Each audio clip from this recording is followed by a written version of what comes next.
Yo, welcome to my channel. If you're into fun, creative, and sometimes a little bit crazy content, then this is definitely your kind of place. I'm here to entertain, share good vibes, and bring you something different every time. Hit that subscribe button and come be part of the fun. Orchestrated fresh narrative with vetted names and memoir structure. Orchestrated fresh narrative with vetted names and memoir structure. The first thing my wife did when she came through the front door that Sunday night was drop her roller bag in the hallway, throw both arms around my neck, and tell me she'd miss me so much she could barely sleep the whole trip. I held on to her the way you hold on to somebody when you've been married 22 years and you still mean it. I remember the smell of the airport on her, recycled air and somebody else's coffee, and underneath it that perfume she'd worn since our first apartment. I remember thinking I was a lucky man. I want to be honest about that part because everything that came after only makes sense if you understand that on that particular night, I was about as happy as a 51-year-old guy gets. I had no idea I was hugging a stranger. We'd built a good life, or what I thought was a good life. I run a small commercial flooring company outside Columbus, the kind of business where I know every guy on every crew by his first name and his kids' names too. My wife sold pharmaceuticals, which meant she traveled, regional summits, training weeks, the occasional conference in some Sunbelt city with a golf course attached. That week it had been Scottsdale. She'd called me Tuesday and Thursday, texted me goodnight every night, sent me a picture of the resort pool with a little caption about how she wished I were there. I'd written back something dumb about how somebody had to stay home and feed the dog. We had 2 kids, both out of the house by then, our daughter finishing up nursing school in Cincinnati, our son working his first real job in Chicago. So it was just me and that arthritic old golden retriever holding down the fort. She made dinner that first night back even though she was tired. Pasta, the good kind, with the sausage she knew I liked. She poured 2 glasses of wine and we sat at the kitchen island and she told me about the summit, about the keynote speaker who'd flown in from somewhere and the woman from the Phoenix office who'd had too much to drink at the awards dinner. She was a good storyteller, my wife. Always had been. She could make a hotel ballroom sound like the most interesting place on earth. I laughed in the right spots. I rubbed her shoulders while she did the dishes. We went to bed and she fell asleep with her head on my chest, and I lay there in the dark feeling grateful, listening to her breathe, thinking that whatever else had gone wrong in my life, I'd gotten the marriage right. The thing that started it all was so small I almost didn't register it. The next morning was a Monday. I had a job site to check on out past Newark, and her car was parked behind mine in the driveway, so I went to move it. My wife had a habit, that used to drive me a little crazy and that I'd long since stopped noticing. Every time she filled up the tank, she reset the trip odometer to 0. Some quirk she picked up from her father, who used to track gas mileage on a little spiral notebook he kept in the glove box. So whenever I got in her car, that little trip number told me roughly how far she'd driven since her last fill-up. I slid into her seat, adjusted it back because she's a foot shorter than me, and went to back it up. And there on the dash, the trip odometer read 341 miles. I didn't think anything of it. Not at first. I moved her car, took mine, and drove out to Newark, and somewhere around exit 132 it started bothering me the way a popcorn kernel bothers a back tooth. 341 miles. She'd flown to Scottsdale. Her car had supposedly sat in the long-term lot at the airport for 5 days. We'd filled both cars up together the Saturday before she left. I remembered it because we'd stopped at the Kroger Fuel Center and argued about whether to get the car wash. So that trip number should have read maybe 50 miles, the drive to the airport and back plus errands, not 341. I told myself there was an explanation. Maybe she'd run the kids' old furniture somewhere. Maybe she'd let a coworker borrow the car. I'm not a suspicious man by nature. I'm the guy who leaves the doors unlocked and assumes the best about people, sometimes to my own detriment. But that number sat in my chest all day, and by the time I drove home I'd done the math without meaning to. 341 miles is almost exactly the round trip from our house to the lake. We had a little place on a lake up near the Michigan line, a cabin my father had built with his own hands in the 70s and left to me when he passed. My wife knew that cabin like the back of her hand. We'd spent 20 summers up there, and it sat empty all winter with the water shut off and the key under the 3rd flower pot on the porch. I didn't say anything. That's the part I'm not proud of and proud of at the same time. 20 years earlier, I'd have walked into the kitchen and asked her straight out, and she'd have laughed and told me I was being ridiculous, and I'd have believed her, because I always believed her. But something had shifted in me on that drive home. I think it's the difference between being a young man in love and being a middle-aged man who has watched enough of life to know that the most loving people are also capable of the worst things. I decided I wasn't going to ask. I was going to find out. That night I couldn't sleep. I lay next to her and listened to her breathe and ran through every business trip of the last 2 years. And the more I thought about it, the more the picture wouldn't hold still. The week she'd supposedly been in Nashville and her phone had gone straight to voicemail for 2 days. The training in Indianapolis where she'd come home with a sunburn in November. Little things. Stupid things. Things a trusting husband files under coincidence because the alternative is too big to look at directly. In the morning after she left for work, I went out to the garage and I opened the cabinet where we kept the old desktop computer the kids used to use, the one nobody touched anymore. I'm not a tech guy. I install flooring. But my nephew is, and over the years I'd picked up enough sitting next to him to be dangerous. I knew our internet plan came with a router login. I knew that router kept a log of every device that had ever connected to our home network. And I knew that my wife, like everybody, was a creature of habit. It took me most of a Saturday, with my wife out running errands, to figure out what I was looking at. But there it was. A second email account, one I'd never seen, that her phone connected to every time she walked in the door. The password recovery hint was the name of the street her father grew up on. I knew that the way you know the inside of your own marriage. I want to tell you I hesitated before I logged in. I didn't. I'd already crossed a line in my own head days before, the moment I decided not to ask her to her face. I'm not going to walk you through everything I read, because some of it I'd give a lot to forget. But the short version is this. His name was Trevor.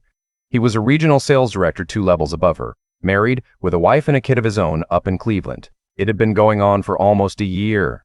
The Scottsdale summit had been 3 days, not 5, and she'd driven the 2 extra days to the cabin. My father's cabin, the place where I'd taught my own son to fish, to meet him there because it was empty and quiet and nobody would ever think to look. They'd been there the previous Sunday and Monday. 341 miles. I sat in that cold garage for a long time. I don't know exactly how long. I remember the dog came out and put his head on my knee, the way dogs do when they know something's wrong. And I remember scratching his ears and saying out loud to nobody, "Well, buddy, now what?" Here's the thing I want you to understand, because the people who heard this story later kept circling back to it. I never once considered just letting it slide. I never thought, well, maybe it's a phase. Maybe we can do counseling. Maybe I'm partly to blame. I'm sure somebody reading this thinks that makes me cold. But I'd given that woman 22 years and the best of everything I had, and she had taken my father's cabin and turned it into a motel room. And she had looked me in the eye every single night and lied to my face with a warmth so convincing I'd built my whole sense of safety on top of it. The love I'd felt didn't disappear. It just curdled. And once it curdles, you can't uncurdle it no matter how much you might want to. But I also didn't want to just blow it up in a fit of rage. I'd seen guys do that, catch their wife, scream the house down, throw a lamp, and end up looking like the unstable one in the divorce. I knew how it would go if I confronted her with feelings and no proof. She'd deny it, then minimize it, then somehow, by the end, it would be partly my fault for working too much or not noticing her enough. She was that good. I'd watched her talk her way out of speeding tickets. I needed to be smarter than my own anger. So I did 3 things. The first was that I called a lawyer that Monday and sat in his office and learned, among other things, that the cabin and her house were both mine, legally free and clear, because I'd inherited them and never put her name on the deeds. My own father, a man who said maybe 4 sentences a year, had insisted on that 20 years earlier, and I'd thought he was being paranoid, and I'd been a little embarrassed about it. I sat in that lawyer's office and I thanked my dead father out loud in my head. The second thing I did was hire a private investigator. His name was Ron, a retired sheriff's deputy with a gut and a gray mustache who'd seen 1,000 versions of my story and treated mine with the gentle, unsurprised patience of a man taking your order at a diner. I told him I didn't want to catch them in a hotel for the drama of it. I told him I wanted clean, dated, unambiguous documentation, the kind that ends a conversation before it starts. He nodded like that was the smartest thing anyone had said to him all week. The third thing I did was the hardest, and is the thing I think about most. I called her father. My father-in-law, I'll call him Stan because that's close enough, was 76 years old, a retired union electrician, a deacon at his church, and the single most honest man I have ever known in my life.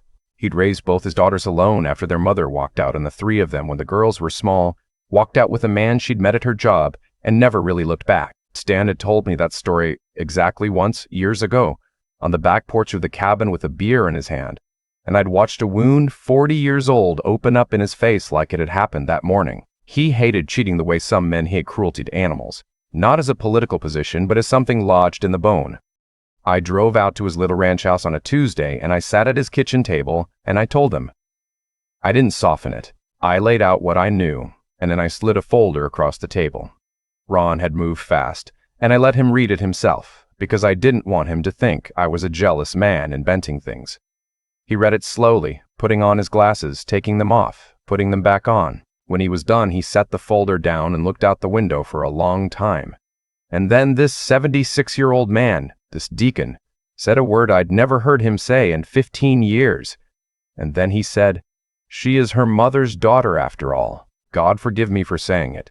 And then he cried, the awful, silent way old men cry, and I sat there and didn't touch him because I knew he wouldn't want to be touched. And I have never felt worse about being right about anything in my life.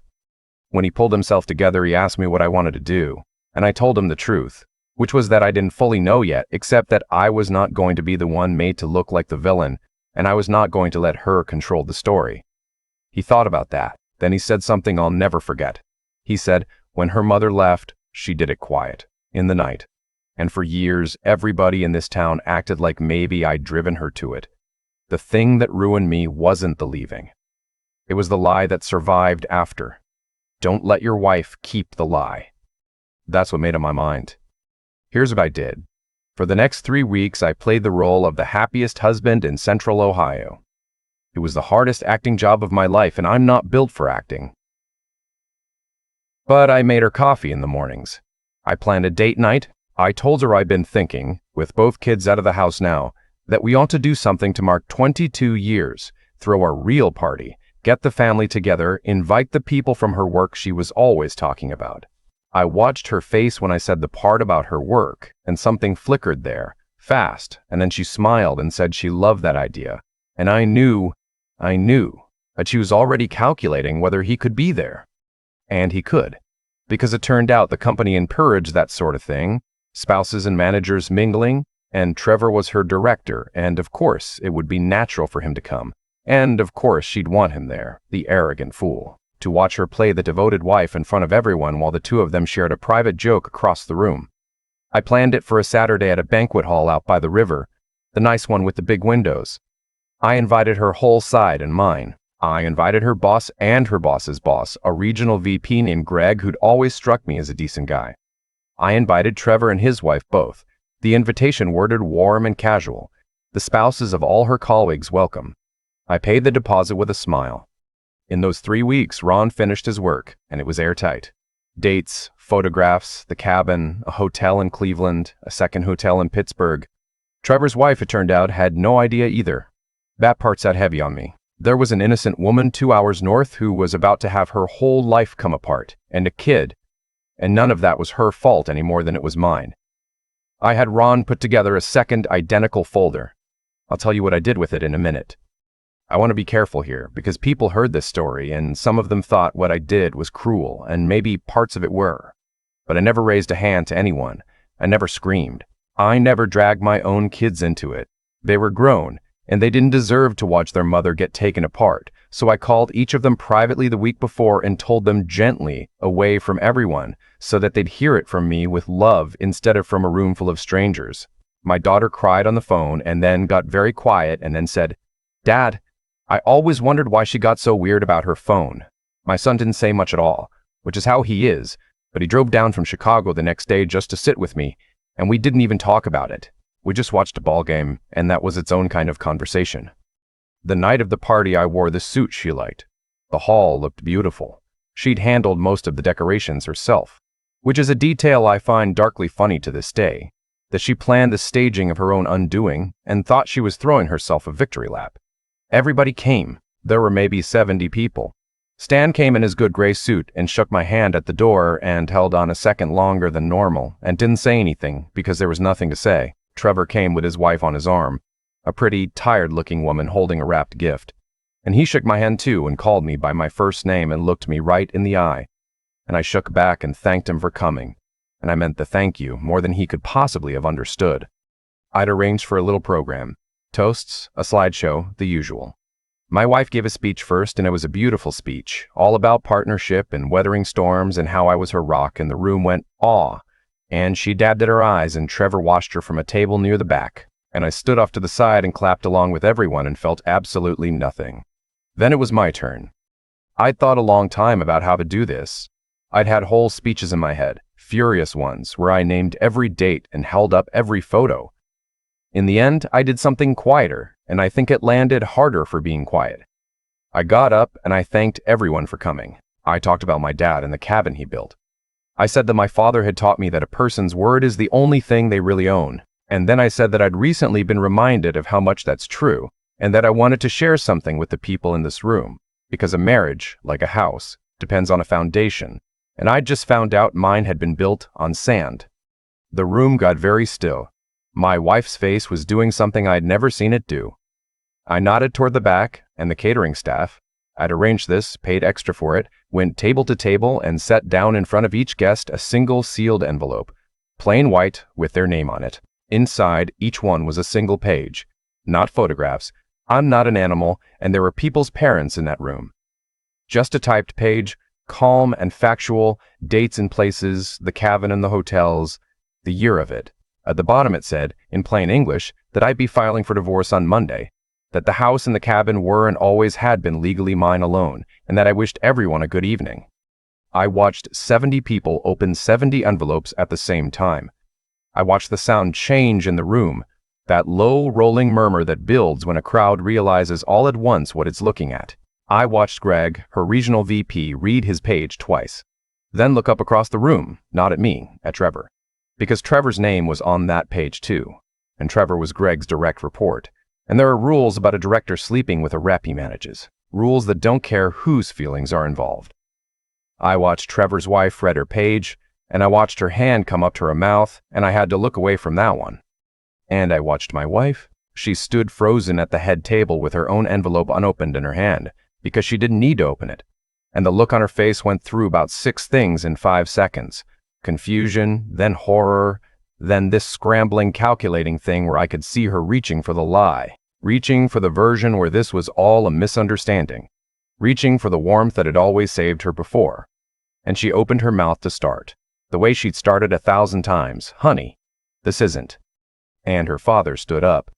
Stan stood up at his table in his gray suit, slow, the way old men stand, with both hands on the table, and the whole room went silent for him, the way runes do for certain men. And he looked at his daughter, his own daughter, and he said, not loud, but so everyone heard it, "I already read it, sweetheart. I read it days ago." And then he sat back down. And that was it. That was the whole thing. He didn't yell, he didn't lecture. He just took away the one thing she had left, which was the chance to make me the bad guy in front of the people who mattered to her, the chance to keep the lie alive after she got caught. He'd lived that exact nightmare 40 years before from the other side, and he made sure his daughter didn't get to do to me what her mother had done to him. She left. She didn't run, exactly, but she left fast, and Trevor was already gone by then, and his wife was being walked out by my sister-in-law, who I'll just say is a better woman than her sister and has barely spoken to her since. The party emptied out in that stunned, shuffling way. A lot of people shook my hand on the way out and didn't know what to say and said it anyway. Greg shook my hand last and said very quietly, "I'm sorry this happened to you, and the company is going to handle its side of it." Trevor was unemployed within the month. I didn't ask for that. I didn't have to. The divorce was, as my lawyer put it, refreshingly simple. She had no claim on the house or the cabin. We split the things that were genuinely shared down the middle, fair and square, and I didn't fight over the small stuff because I'm not built that way and because winning the toaster doesn't fix anything. She got an apartment across town. The strangest part of the whole thing was how the practical machinery of ending a marriage just ground along. Quarterly statements and signatures and a hearing that took 11 minutes. While inside me this enormous thing had died, and nobody at the courthouse seemed to notice. Her father has not spoken to her much since. That's between the two of them, and it grieves me, honestly. I never wanted to cost him his daughter. But he calls me every couple of weeks. We had dinner last Sunday. He's getting old, and his other daughter and I look after him now. There's a strange kind of family that's grown up out of the wreckage of the old one. He told me last week that he'd left some things in his will sorted out in a way he was now revising. And I told him I didn't want to know, and that I wasn't in it for that, and he said, "I know you're not. That's exactly why." I let it go. My kids are all right. Better than all right. My daughter calls me almost every day. My son and I are closer than we've ever been. They love their mother. I've never once said a word against her to them, and I won't, because she's their mother, and that's sacred even when she isn't. But they know what happened, and they made their own peace with it in their own time, and no one had to be ambushed into it in a banquet hall full of strangers. People ask me if I feel bad about the envelopes. The truth is more complicated than yes or no. I don't feel bad about the truth getting out. The truth was hers to keep secret only as long as it was a secret, and she'd had a whole year of chances to come clean, and chose the lie every single time. What I made public was a fact she created.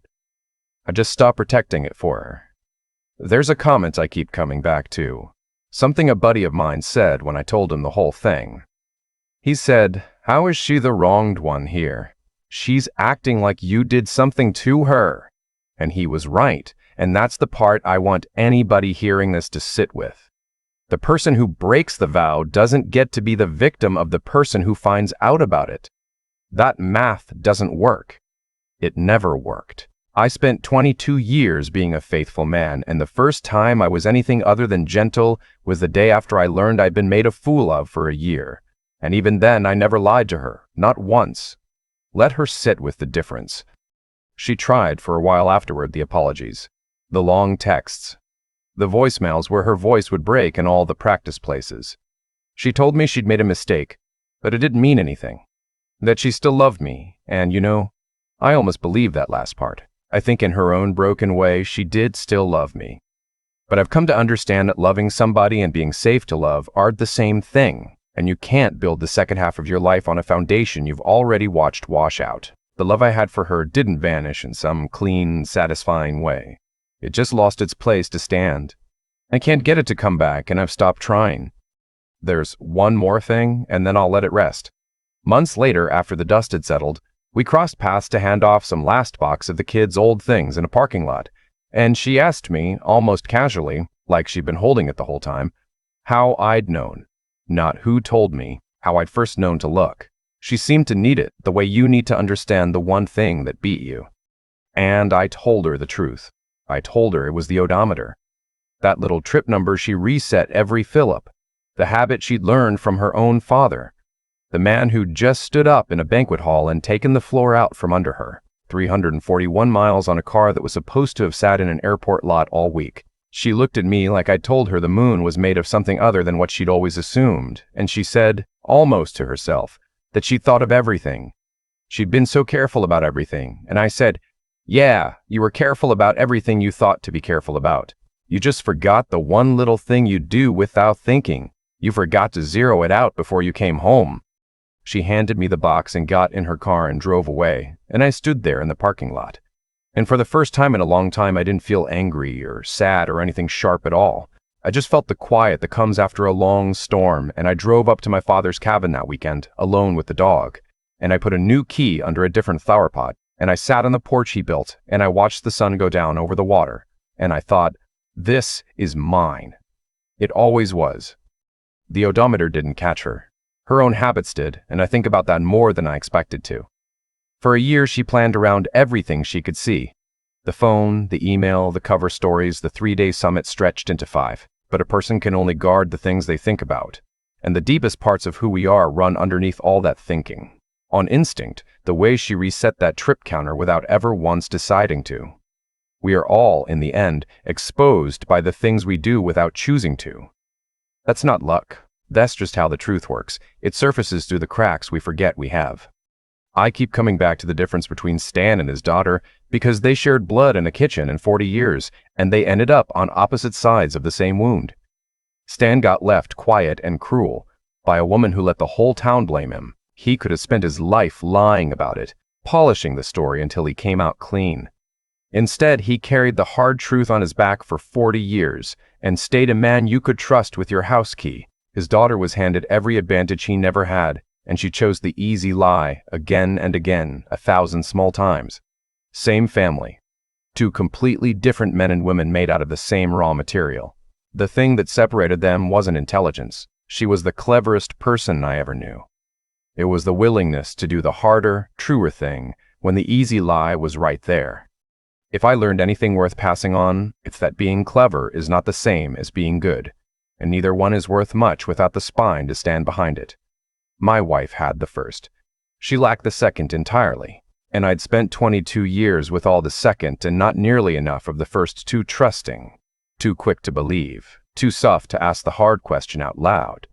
What got me through wasn't rage. It was sitting in a cold garage and choosing to be patient, to gather what was real instead of swinging blind, to do the slow, unglamorous work of finding out before I acted. That patience cost me 3 of the longest weeks of my life, smiling at a woman I no longer recognized. But it meant that when the truth came out, it came out clean and no one could call me the liar. So I tell anybody listening this, guard your character harder than you guard your secrets, because character is the only thing that holds when everything else gets opened up in front of 70 people. Sharpen your judgment, because love makes fools of trusting men and the world does not hand out second chances for naivety. And when the floor goes out from under you, don't fall apart and don't lash out. Go quiet, get steady, and do the next right thing carefully. I lost a marriage. I kept my father's cabin, my children, my father-in-law, and my own face in the mirror. On the worst day of my life, those turned out to be the only things that were ever really mine.